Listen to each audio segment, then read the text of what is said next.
Reacting to Terrance Gangsta Williams, another one of his good stories about this dude named Wango, man. They say Wango, Terrance say Wango was a big hitter out the Callio projects. You know what I'm saying? He say Wango was trying to re-up on some heroin, some good shit. You know what I'm saying? And it was this dude that was also from the Callio that was a straight beast. Like he was, Wango was a beast. They said this dude that he was gonna re-up from was a certified beast. You know what I'm saying? So that nigga was a certified beast and had a reputation and everything. So Wango ran up on him like, hey man, I'm trying to get some work, I'm trying to re-up. So dude told him, say man, okay, come through, you know what I'm saying, bring 20 bands with you, you know what I'm saying, and don't bring nobody with you, just come by yourself, you feel me? Now see, me, myself, when I was in the streets, I was one of them niggas, I was one of them extra paranoid type of niggas. Niggas used to think I was scared. I'm still here to this day. See what I'm saying? I never did no long ass stretch because I say paranoia is a job. I think everybody trying to get me. And to be quite frank, everybody in the hood is trying to get you. You know what I'm saying? Ain't nobody cool. You know what I'm saying? But he said that when Wango went to go re-up, man, dude hit him up over the head, tied him up, took his money and beat him to death over a few days, tortured him. I don't even know why I take all that, but like I say, man, some of them niggas be sick. Like, when these niggas be known for being hitters and got all these bodies, man, they just kind of sick a little bit. You know what I'm saying? Kind of, the devil done took all the way over there, done took them all the way over. You always hear about the glamorous side of the streets. You always see niggas shining, talking about the trap. All this, they don't tell you how dirty the trap be. They don't tell you how be roaches in the trap. They don't tell you, how niggas run up in the trap and rob niggas. They don't tell you how niggas, sit back and wait for everybody to leave the trap and kick the door down. They don't tell you all the stories about how the trap. They don't tell you how one square come through the trap, come in there, feel threatened, somebody answered the door with a gun. He spooked. Next thing you know, he didn't told on. They don't tell you the dark side of the trap, and that's the dark side. Dude went to go re-up, got tied up. You know what I'm saying? And got beat over time just trying to re-up and get on his feet. You know what I'm saying? And it's just crazy because it's levels to these streets, man. Like, don't get it twisted. Everybody want to make people think the streets is just treacherous, and as soon as you stick foot in there, somebody gonna eat you alive. It ain't like that, but it is kind of like that.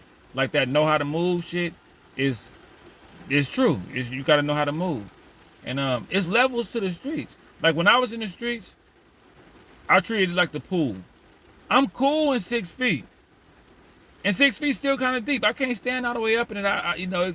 It come over my head, but it's only this far over my head. So I could just do a little jump with my toes and get up out of 6 feet. I'm not, I'm comfortable in 6 feet. You ain't really got to know how to swim that good and still be in 6 feet. But that 10 feet down there, where they're diving off the diving board and somebody getting pulled out of there and almost drowning every time they go over there, I'm not familiar with that side over there. So I don't really go over there. That's how you gotta play these streets when you in these streets. If you ain't no shooter, if a nigga rob you and you know you're not gonna come back and shoot the place up and come back and get your money back and go crazy to get your money back and don't fuck with them niggas. It's connects, it's niggas it's soccer moms that's out here being the connect. It's niggas that's a janitor at a school, but he the connect. It's a nigga that's a little league coach over here, but he a connect. It's people in the street that got.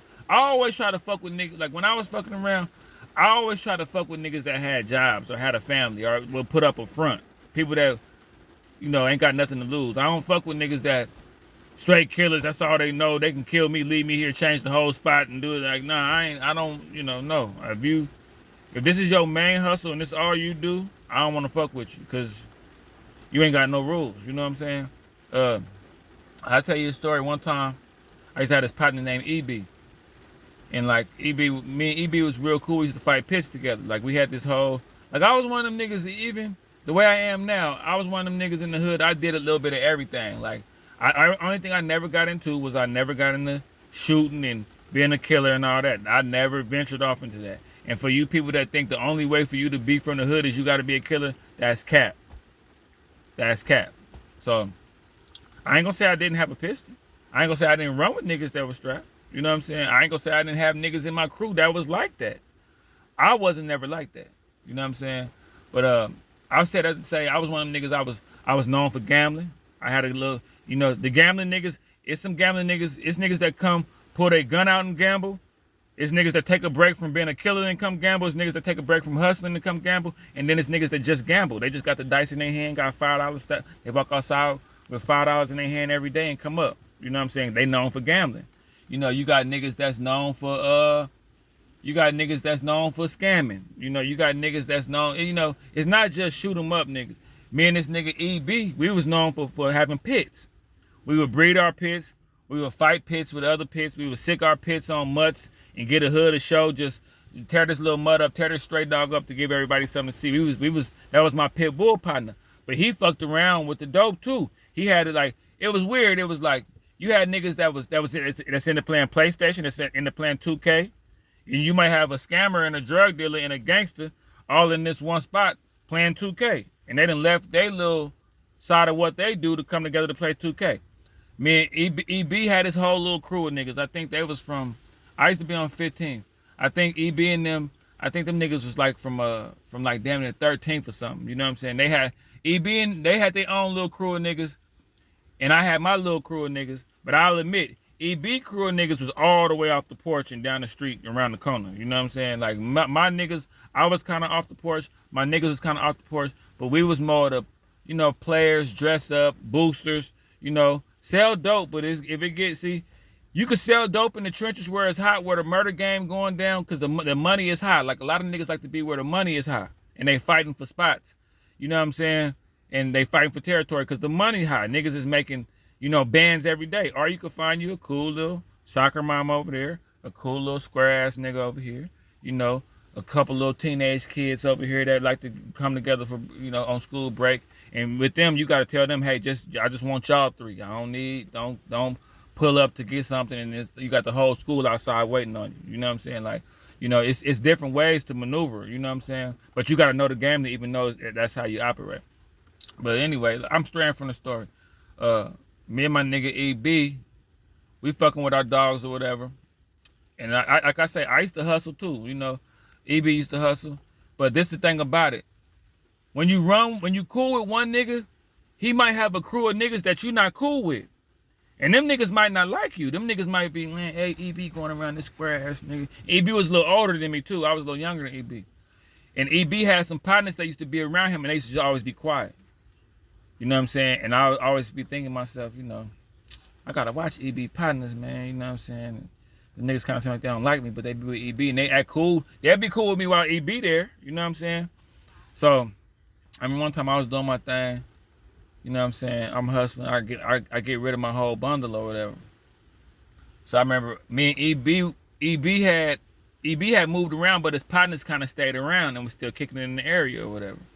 And I grew up on one of them tracks, one of them little spots where, if you wasn't from there, you shouldn't be over there. But it used to be weird how people used to infiltrate my block because they'd get cool with me and then play it like they was my friend and then still find ways to go on the block. You know what I'm saying? But wouldn't nobody bust no sales because it was like, when I was busting my sales doing whatever I was doing, it was some older niggas that owned the whole block. So it was like the older niggas that look like them your partners, them your friends.